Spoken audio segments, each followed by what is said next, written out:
No. Please, don't leave me here. No. Please, don't leave me here. The voice came out of the darkness, weak, trembling, desperate. Rain fell hard that night on Banana Island, heavy like Lagos anger. The street lights blinked, one by one, until only the glow from a white stretch car cut through the wet air. Inside that car sat a man whose suit was too fine for this kind of night, navy blue captain's suit, gold-plated cufflinks, silence too expensive for noise.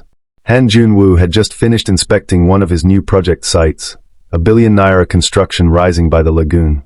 He was ready to drive home, ready to leave the noise behind. But then, that cry, that voice. He stopped the car. He shouldn't have. But he did. There, near the trash bins behind the construction fence, lay a woman.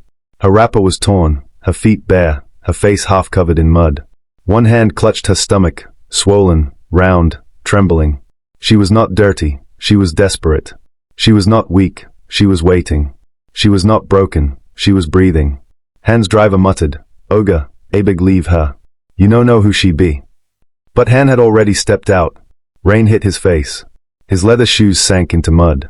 "Miss, are you okay?" he asked, voice calm, low, almost foreign against the Lagos thunder. The woman tried to speak but only coughed, a sound like heartbreak trying to breathe.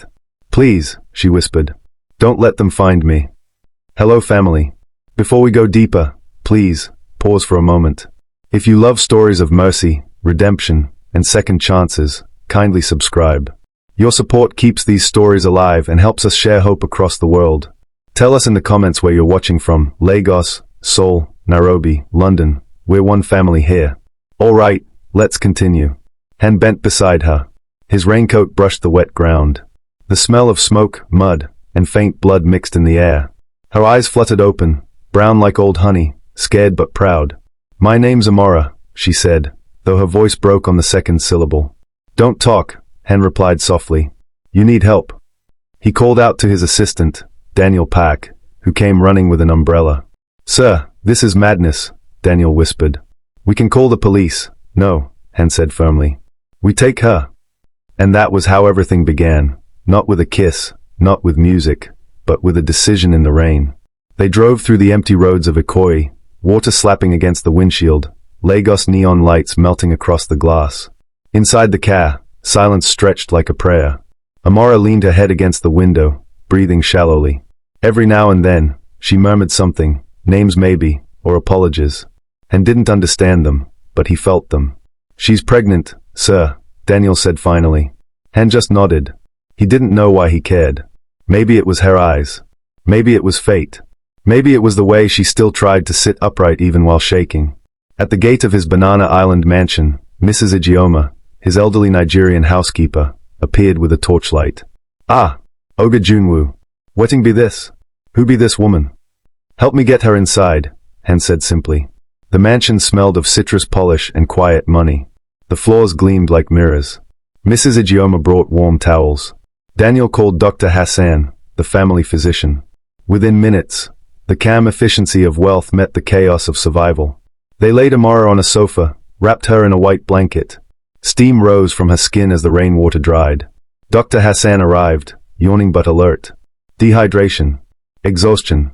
Maybe hunger," he said, checking her pulse. "She's lucky you found her." Han looked at her face, pale, fragile, but peaceful now. Lucky? Maybe. Or maybe he was the one who had been found. Later that night, the house was quiet again. The rain had stopped, but its scent lingered in the air, wet earth, sea breeze, and something new. Han stood by the window, staring out into the dark street where he'd picked her up. Daniel entered quietly. "Sir, this could go wrong. People might talk." Han didn't answer at first. He kept looking at the empty road. Finally, he said, "Then let them talk. I won't let her sleep in the street." He turned back toward the couch. Amora was asleep, her hands resting on her belly. A faint smile played on her lips. "She's not trash," Han murmured, almost to himself. "She was found beside it, yes, but she's not trash." He walked closer, his eyes softening. "She's someone's daughter, someone's story, maybe someone's miracle." Mrs. Ijeoma, standing at the door, heard him and whispered under her breath, "Ah, Oga, you don't enter Walla. But the billionaire didn't hear. He was still looking at the sleeping woman, unaware that the night had already rewritten his life. Outside, the city hummed, cars, frogs, and faint gospel songs from faraway streets. Inside, two worlds, one of marble and one of mud, had just collided. And somewhere between them, something new began to breathe. When Amara woke up, she wasn't sure where she was. The air smelled clean, too clean. The ceiling above her was white like heaven's floor. Somewhere nearby, she heard a faint humming, deep, calm, Korean. She blinked. Her hands moved. Soft sheets, silk pillow, and something warm wrapped around her, a blanket that didn't belong to her. For a moment, she thought she had died. Then she saw him. The same man from the rain. Standing by the window, coffee in hand, eyes lost somewhere in the distance. She tried to sit up. Pain crawled up her side. He turned immediately. "You're awake," he said softly. His English was crisp but carried that Korean carefulness. Every word sounded folded and straightened before it left his mouth. Amara's lips trembled. Where am I?" "My house," Han replied. "Banana Island." "Banana, what?" He smiled faintly. "Don't worry. You're safe." Safe. That word hit her chest like a foreign song. She hadn't heard it in months. Mrs. Ijeoma entered with a tray, steaming jollof rice, fried plantain, and a glass of zobo. When she saw Amara sitting, she froze mid-step. "Ah, so you day awake now," the old woman said, eyeing her up and down. "You fine but trouble day follow fine face." "Ijeoma," Han said sharply, tone calm but firm. "Please." The housekeeper frowned, then sighed. "Oga, I no talk again." Amara tried to eat. Her hands shook. She whispered a small thank you. The food tasted like memory, like her mother's kitchen before life broke apart. Hot pepper, soft rice, sweetness of zobo on her tongue. She swallowed and tears came out, slow and sudden. "She's not used to kindness," Mrs. Ijeoma muttered under her breath. Later that evening, Han walked her around the mansion's garden. Rainwater still glistened on the hibiscus leaves. "You like flowers?" he asked. Amara nodded. "I used to keep a small garden, before." "Before what?" She hesitated. "Before everything went wrong." He didn't press. He only said, "Then you can help here. They need care." So she did. Every morning, she watered the roses, trimmed the lilies, and sometimes hummed old Igbo songs while doing it. The guards would pause to listen. The maids would smile quietly. She was not a guest anymore, not yet a friend, but the house began to breathe differently with her inside. Han noticed the small things. The way Amara laughed softly when she saw butterflies. The way she avoided mirrors. The way her hand always hovered protectively over her belly. He didn't ask questions. Not yet. He just made sure she had everything she needed. A pearl-white car appeared in the driveway, a gift. New dresses hung in her wardrobe, soft cotton, simple but beautiful. And one night, when he found her struggling to reach her ankles, swollen from pregnancy, he knelt quietly and massaged them himself. "Sir, please, don't," she whispered, embarrassed. "Then don't call me sir," he said. "My name is Han." And she smiled for the first time. Not the small, careful smile of survival, but the real one. Weeks passed. The mansion began to sound different. Laughter echoed down the marble halls. Music, soft piano tunes, drifted through open doors. Han, once a man of quiet steel, now lingered in rooms he used to avoid. He found himself cooking midnight noodles for her. He found himself listening when she spoke. He found himself watching the way she touched everything, as if afraid it would disappear. But sometimes, she would vanish. Just for a few minutes. No one knew where she went. Mrs. Ijeoma thought it was pregnancy stress. Daniel thought it was drama waiting to happen. Emeka, the driver, just laughed and said, "Madam Day hide phone call. Na so e day start." But Han never asked. He trusted her. Maybe too much. One quiet evening, rain drummed gently against the glass. Amara sat by the grand piano, fingers trembling above the keys. Han stood behind her, guiding her hands. "Like this," he said, his breath close to her ear. "Soft, slow, let it flow." The first notes came out shaky, then smoother. Her shoulders relaxed. She laughed quietly. In that moment, there were no secrets, no past, no fear. Just music. Just two people trying to learn how to breathe again. She was not broken, she was healing. She was not lost, she was found. She was not trash, she was treasure. But every paradise hides its shadow. That night, when everyone had gone to sleep, Amara slipped into the guest bathroom. The light stayed on for too long. The sound of running water covered a small sob. She pressed her hand against her reflection and whispered, "Not again, please, not again." If you haven't subscribed yet, please take a second to do so. Through our stories, we give hope to women who've fallen, to men who've lost, to hearts still learning to heal. Let us know in the comments where you're watching from: Lagos, Seoul, Accra, London. One family, one story. Madam, one man day outside. Oh. It was Laura, the cheerful young maid, her voice shaking slightly. She stood at the doorway, eyes wide. "He say him be your cousin." Amara froze. The cup in her hand slipped, breaking on the tile. Tea spread across the floor like spilled secrets. Han looked up from his phone. "Your cousin?" he asked. She forced a smile. "Yes, maybe. I'll check." But her hands wouldn't stop trembling. Outside the mansion gate stood a man, tall, rough-edged, eyes too sharp to trust. He wore a faded black hoodie, his lips curled into a smile that wasn't really a smile. "Ah, Amara baby," he said softly when he saw her. "You think say I no go find you?" Her heart stopped. "Chike." "Shish," he whispered, stepping closer. "You fine now oh. This your new life sweet die. Oga Korean day treat you well abi." "Please, don't start here," she said quickly, glancing back at the gate guard. Chike laughed, a dry, cruel sound. "Relax. I no come spoil your show. I just need small something. You know, the usual." "I don't have anything," she said, voice shaking. "I told you I'm done." "Done?" His smile faded. "You know they done with people like me, Amara. You owe me." He stepped closer, voice low, dangerous. "I fit open mouth. I fit tell your oga say wetting you be. You wn try me." Before she could answer, Daniel's voice cut through the air. "Excuse me, sir. The boss doesn't appreciate strangers loitering near his gate." Daniel's tone was calm, polite, but the message was clear. Chike raised his hands. "No wala. I just greet my cousin." He turned, winked at Amara, and walked away. Daniel's eyes narrowed. That man doesn't look like family. Amara forced a laugh that didn't reach her eyes. Old friend. Nothing more. But inside, panic grew like fire. That night, Han found her sitting in the garden, staring at the moon. "You're quiet today," he said gently. "I'm fine," she replied too quickly. "You don't look fine." She wanted to tell him. She wanted to say everything, the addiction, the debts, the nights she hid in Alice waiting for her next fix. But how do you tell an angel that you once danced with demons? So she just said, "I'm tired." He nodded, not pressing further. "Then rest. Tomorrow, we'll visit the clinic.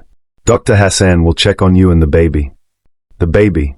Her hand moved unconsciously to her belly. Guilt tightened her chest. Days passed, but peace did not return. Anonymous notes appeared in Han's office, typed, unsigned.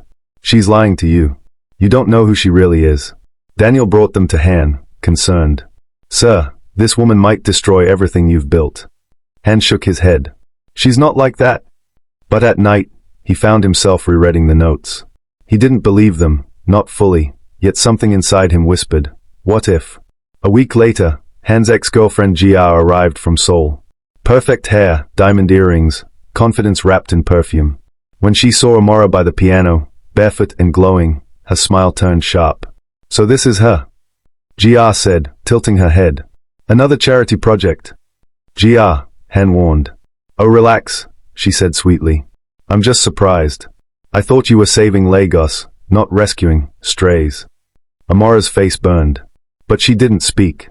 She just bowed slightly, a quiet dignity that made GH's words feel smaller. Han watched her go, torn between anger and shame. Later that night, Dr. Hassan called. "Han," he said quietly, "I just reviewed Amara's blood work again. There are inconsistencies. Nothing certain yet, but we should test again." "Inconsistencies?" Han repeated. "Yes. Something in her system doesn't add up. Could be harmless, could be stress, or something else. Just keep an eye on her." Han ended the call, heart uneasy. Rain came again that night. Lagos rain, wild, alive, relentless. Amara sat by the window, knees pulled to her chest, trembling. She had hidden the small paper packet under the sink, the one she swore she would never touch again. But the cravings whispered louder than her prayers. Her hands shook. Her mind begged. Just once, she whispered to herself. Just one time to feel normal again. She closed her eyes. Thunder rolled across the island like judgment. The next morning, everyone noticed she looked pale. Lara said, "Madam, your eye red oh." Amora forced a smile. "I'm fine." But even her smile was tired. Han planned a trip, a break from the tension, a way to clear the air. "Let's go away for a while," he said. "Somewhere quiet." And so, they went north, to a Budu mountain resort, far from gossip and gates, far from secrets and city lights. The hills rose like green giants. The air was cool, clean. For the first time in weeks, Amora laughed, a real laugh, wind in her hair, sunlight on her skin. They walked through clouds, shared suya by candlelight, danced under lanterns that swayed like fireflies. Han's hand brushed hers. She didn't pull away. For a moment, life felt brand new, soft, possible, forgiven. But peace can be fragile.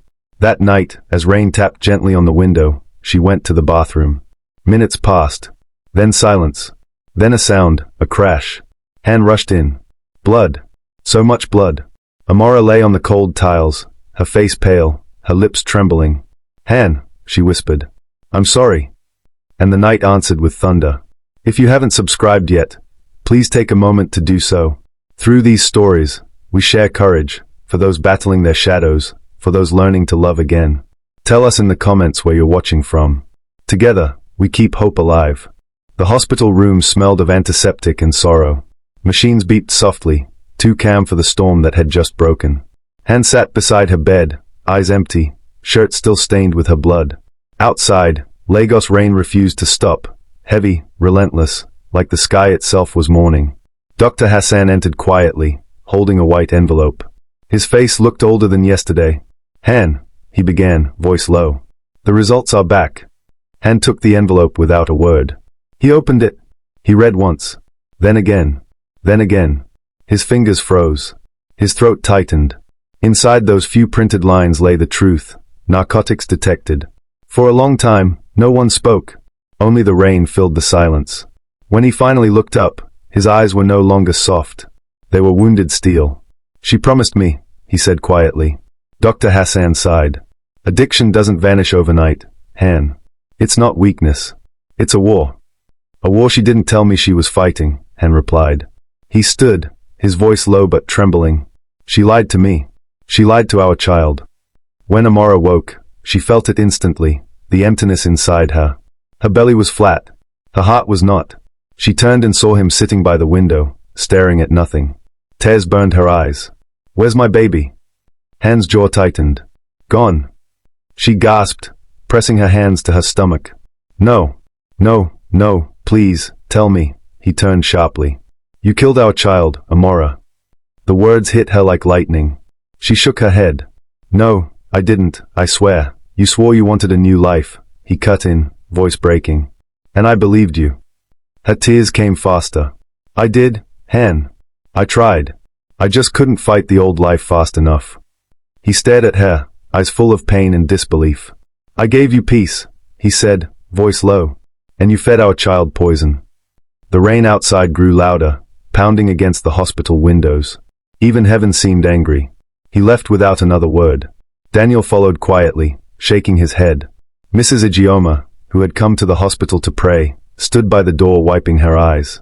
"God, no let sorrow finish this woman," she whispered. Inside, Amora sobbed until her voice broke. Each tear was a confession. Each breath was an apology. That night, Hen drove through the rain with silence for company. The wipers struggled against the storm. In the passenger seat, Amora sat quietly, holding the white maternity dress she had once worn for their baby shower. No words passed between them. Only the sound of tires against water, the rhythm of heartbreak. Mrs. Ijeoma cried quietly from the back seat. Daniel, sitting beside her, looked away. At the mansion gate, Hen stopped the car. The rain hammered against the roof. He didn't turn to her when he spoke. "I could forgive everything," he said, voice flat. "Except this." She looked at him, eyes swollen, lips trembling. "I'm sorry," she whispered. "I never meant." He cut her off gently, not with anger, but with finality. "Get out." Barefoot, she stepped into the rain. The cold hit her skin like punishment and cleansing at the same time. The white dress clung to her body, heavy with water, heavy with regret. He watched her from the car, just for a moment, then drove away. Headlights vanished into the darkness. She stood there, alone. The woman he found beside the trash had returned to the storm. Days passed, but the mansion didn't feel like home anymore. Han locked himself in his study. He didn't take calls. He didn't eat much. He didn't play the piano. In that quiet, grief-built walls, on his desk, he placed the white maternity dress inside a glass frame, a symbol, a punishment, a memory. He couldn't look at it for long, but he couldn't throw it away either. It was the proof that love could be pure and poisonous at the same time. Weeks turned into months. Rumors spread like Lagos fire. Did you hear about that Korean billionaire and the Nigerian woman? She got pregnant. She lost it. Drugs, they said. She destroyed his life. But they didn't know the full story. No one ever does. One day, Mrs. Ijeoma packed her bags. "Oga, I'm going to Enugu," she said softly. "But before I go, I beg you, help her." Han looked up for the first time in days. Help her? After what she did? She still day human, the old woman said. And she day fight for her life. Sometimes, love ain't a punishment, but forgiveness ain't a healing. He didn't answer. He just nodded once. After she left, he opened his drawer and saw a folded card, St. Jude's Rehabilitation Center. He didn't remember placing it there. But someone had. Maybe Mrs. Ijeoma. Maybe fate. He stared at it for a long time. Then whispered, "Please, survive, Amora. If not for me, for yourself." It had been 1 year. One long, quiet year. The garden had changed. The roses were taller. The lilies wider. The air softer. But inside the mansion, silence had taken root. Han lived like a ghost among marble and memory. He woke early, went to work, came home to empty halls. He played the piano sometimes, not for music, but for memory. Each key was a wound he refused to let heal. The framed white maternity dress still hung on the wall. He looked at it sometimes. Sometimes he talked to it. "Would things have been different if I stayed?" he whispered one night. But the glass never answered. Then one afternoon, as sunlight spilled across the garden, he sat at the piano again. His fingers pressed the keys slowly, a melody old and unfinished. It was her melody, the one she used to hum while watering the flowers. Soft, sad, searching. And then a sound answered him. Another piano key, faint, from the hallway. Then another. Then a voice, gentle, familiar. "You never finished that song." Han froze. He turned slowly. And there she was. Amora. Standing in the doorway, slimmer, stronger, her hair tied back neatly, her skin glowing in the sunlight. She wore a plain white dress, not the old one, but something new, pure, calm. In her hands, a small bunch of white lilies. He couldn't speak. His breath caught somewhere between disbelief and relief. She smiled faintly. "Don't worry, I'm not here to stay," she said softly. "I just came to say thank you." She stepped closer, placing the flowers on the piano. "For saving me when I was nothing," she said. "For giving me a chance I didn't deserve." He finally found his voice. "You went to St. Jude's." She nodded. "Yes. Mrs. Ijeoma helped me. It was hard. Every day felt like climbing a mountain barefoot. But I made it."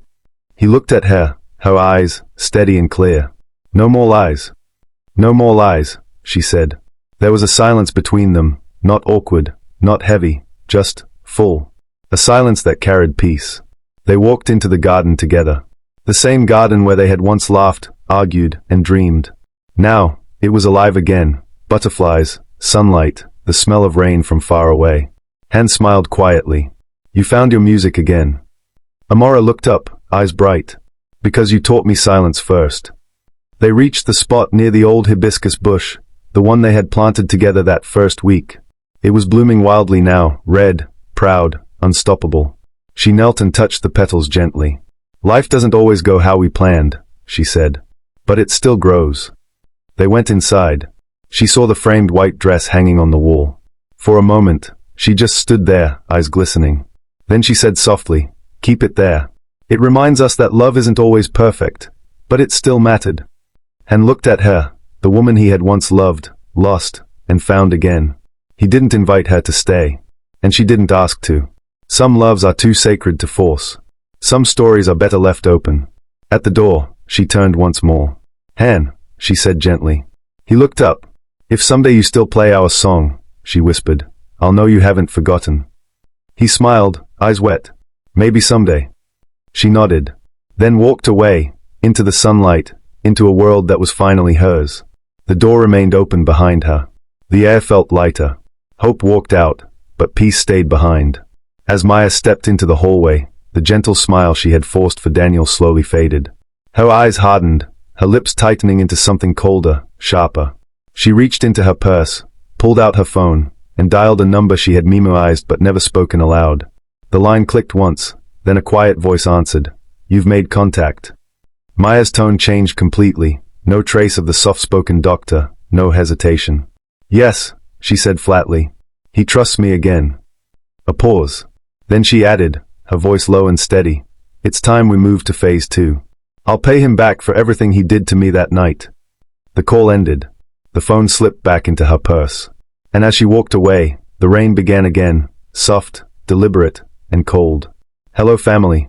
If you didn't see that coming, you're not alone. What do you think Maya's planning? Subscribe and get ready for the next part.